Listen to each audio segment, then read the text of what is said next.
Installing ink in the HP DeskJet 1200, 2130, Ink Advantage 1200, and 2300 all-in-one printer series.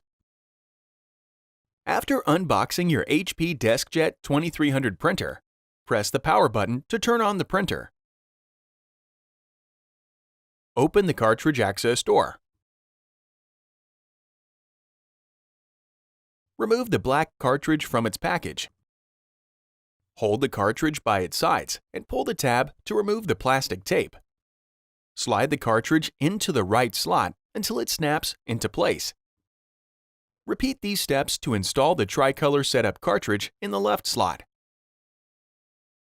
Finish by closing the cartridge access door.